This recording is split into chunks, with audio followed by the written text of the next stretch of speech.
Greetings, it's Tales from the Jails with John G. Sutton. Thank you for tuning in today to this happy little channel. And please do leave me comments and like and subscribe and all the rest of it. I sincerely hope you're enjoying it. If you can share it, on Facebook, Snapchat, Instagram, WhatsApp, Skype, I don't know. It'll get some more viewers and that helps, And don't forget to get my book, folks. It's down there. And some people are leaving me very good comments on Amazon. That's very nice. I've had some criticism here as well. But, of course, listen, I'm not a goat, so I can understand why some people are making these adverse comments about my singing, because they really want to hear this that kind of noise, That's what you get when you trap a goat. Yes, when you trap a goat in your wellies, as some people will know, Larry. Anyway, I'm going to talk today about HMP Eastwood Park, which is in South Gloucestershire. Yeah, if you have a look on the news today, I think it's on the BBC site, there's a big report on this. The Howard League for Penal Reform, the Prison Reform Trust, and the HMP Inspector of Prisons have given an absolutely damning report on this prison.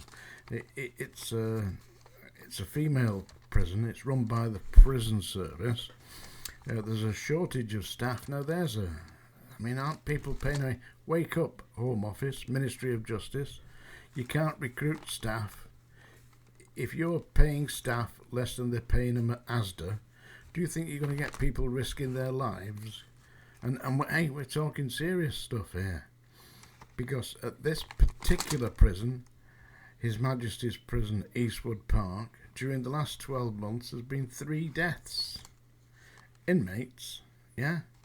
There's also been 1,400 complaints against staff and various conditions in the prison. And there's only a total of 348 inmates in there at the moment. I think it's designed for 400 and something, but there's only 348 in at the moment. They still can't cope. During the last 12 months, I hope you're paying attention to this, yeah, because it's serious. We should be complaining about this to our members of Parliament. We should be raising hell about this, because the people that are locked up in there are your sisters, your mothers, your aunties, your cousins. These are human beings, and they're saying that the cells are not fit for human habitation. There's blood spattered all over the walls. This is according to the Prison Reform Trust, to the Howard League for Penal Reform, who have visited this prison, and they're saying that the conditions are absolutely deplorable. Scratchings all over the cell walls, where people who are obviously undergoing some kind of mental trauma are trying to make their statements by scratching on the walls, a bit like, what's his name, the Count of Monte Cristo in HMP Eastwood Park. Yeah, well, they're saying that not only that, but there's bullying. There's a great drugs use. I've never heard of this before. Have you ever heard of sick meth? Sick meth is methadone, yeah? Well, it's methadone that inmates take when they're prescribed by the doctors when they're coming down off the drugs. And they consume this, take it, yeah? But then they regurgitate it into a bowl or something and pass it to another inmate to take because they want the methadone. You've got to think that this is pretty revolting stuff. And this is being done in the name of British justice. This is the criminal justice system of today, folks, yeah? This isn't Victorian times. No, it's far worse than that. Far worse. If we go back to Victorian times, inmates had one cell, one inmate. Nowadays, 2, 3 to a cell, yeah, designed for one in the reign of Queen Victoria. What we got today, we've got people who are committing suicide. 3 in HMP Eastwood Park in 12 months, out of a population of 395. It's just getting ridiculous. A population of 348. And There seems to be no resolution to this because they can't recruit the staff to get them on a training programme. Why can't they recruit staff? Well, I mean, it's in South Gloucestershire, which is a reasonably expensive area to live. And if you're earning, say, 30,000 a year in South Gloucestershire, you've got to work weekends, you've got to work bank holidays, you've got to work Christmas. You're going to work six days, maybe 6.5 days a week. Because if you're averaging 13 days a fortnight, which is what I was doing when there was compulsory overtime in the 1970s, and I can't imagine that it's improved, then you have no home life. And people are wondering why you can't recruit staff. Somebody needs to get hold of Suella Braverman. Somebody needs to get hold of the Ministry of Justice and say, look at this, you can't. Would you work like that? Give Braverman a set of keys and a big hat. Stick her in HMP Eastwood Park for a fortnight. See how she goes on. She'd be climbing the walls. She'd be another statistic. Yeah, well, she will be in time anyway, I suppose, because she's quite ineffective, it would seem, yeah?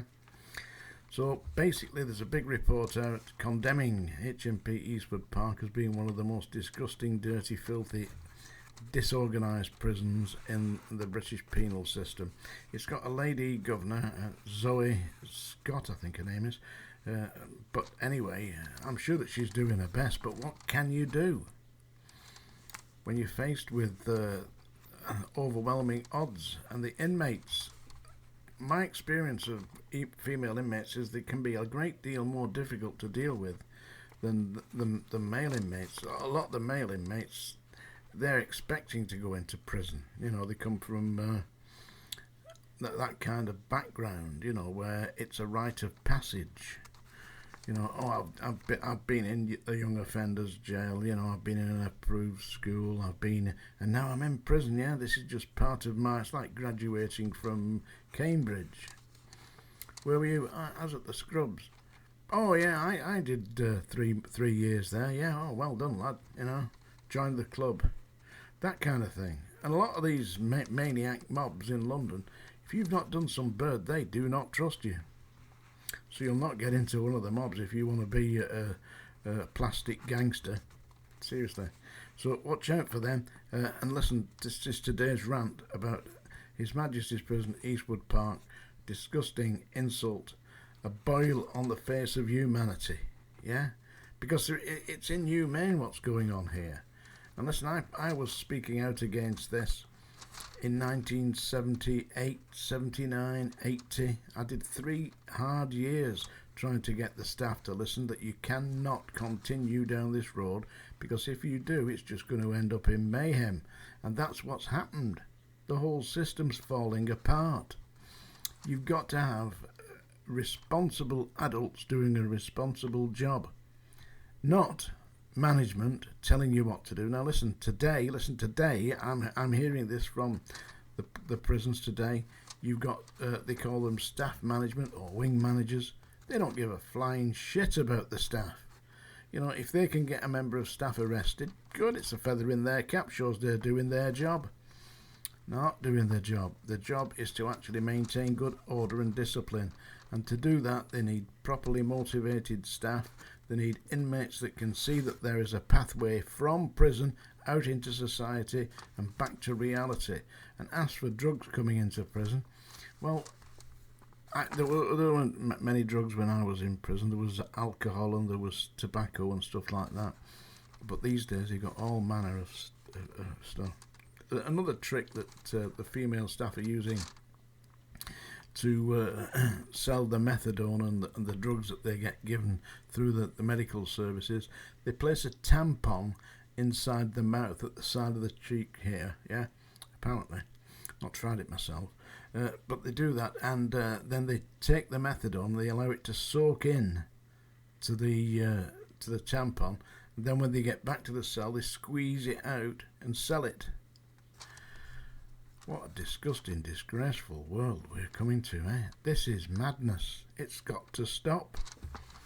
And as for filthy, disgraceful, blood-spattered cells, what are we doing? What are we doing to our human beings, our fellow neighbours, our sisters, our aunts, our mothers, our cousins. What are we doing to them? Effectively torturing them.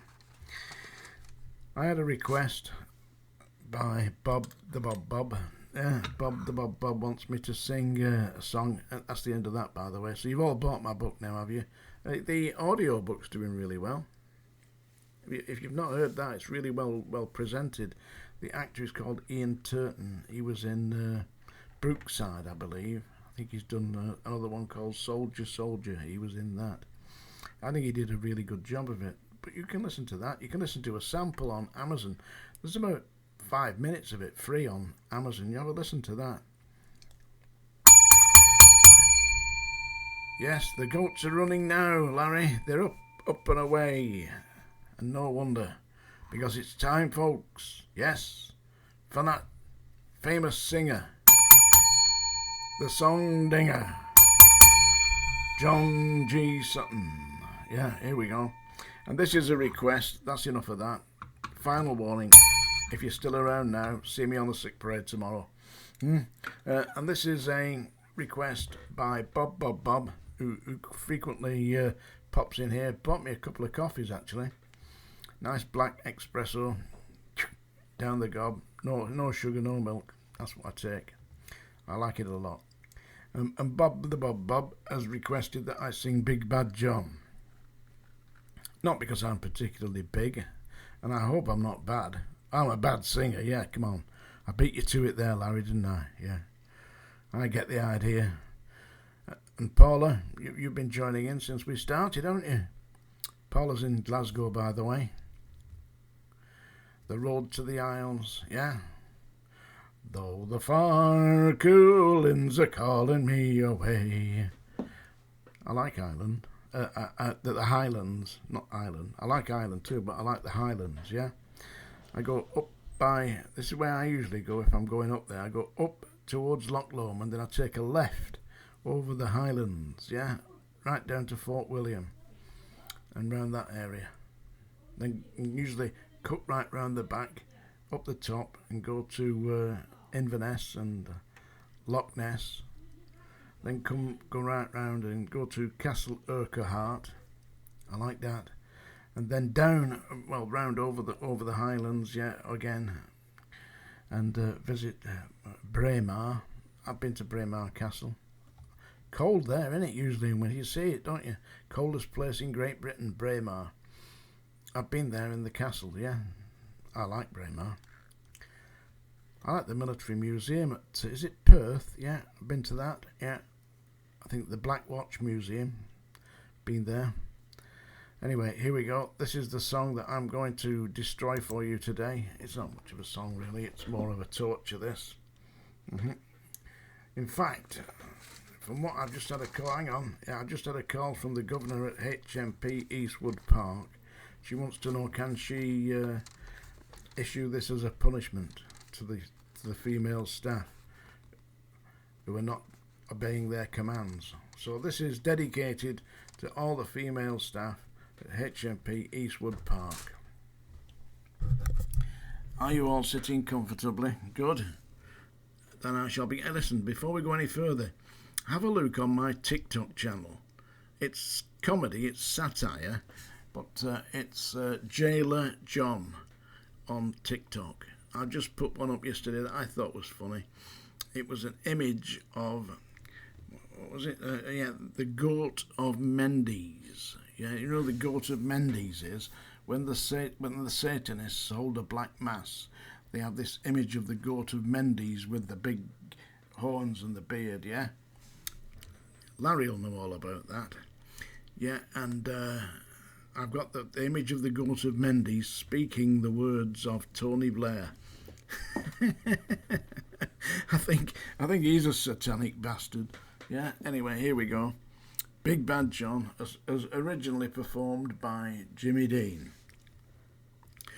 Every morning at the mine, you could see him arrive. He stood 6'6", weighed 245, kind of broad at the shoulder and narrow at the hip. And everybody knew, yeah, didn't give no lip to Big John. Big John, Big Bad John. Nobody seemed to know where John called home. He just drifted into town and stayed all alone. He didn't say much, kinda quiet and shy. And if he spoke at all, he just said hi. Big John. Big John. Big bad John. Somebody say him come from New Orleans, where he got into a fight over a Cajun queen, and a crashing blow from a huge right hand sent a Louisiana fella to the promised land. Big John. Big John. Big bad John. Then came the day at the bottom of the mine when a timber cracked and men started crying. Miners were praying and hearts beat fast, and everybody thought they breathed the last, except John. Big John. Big bad John.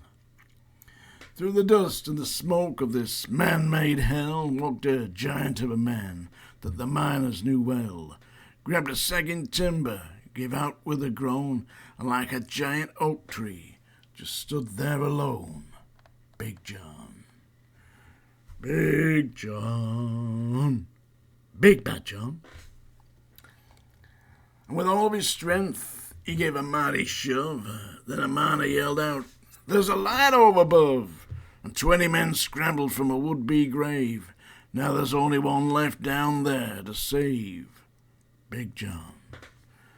Big John. It's Big Bad John. With jacks and timbers they started back down. Then came that rumble way down in the ground, and a smoke and gas belched out of that mine. Everybody knew it was the end of the line for Big John. Big John. Big Bad John. Now, they never reached that worthless pit. They just placed a marble stand in front of it. There a few words are written on that stand. At the bottom of this mine lies a big, big man. Big John. Big John. Big Bad John. There you go. I emasculated that, did I not? Ripped its testicles off. Larry knows about that, don't you, Larry? Anyway, thank you very much. We'll speak again. Tales from the Jails. Don't forget to like, subscribe, and all the rest of it.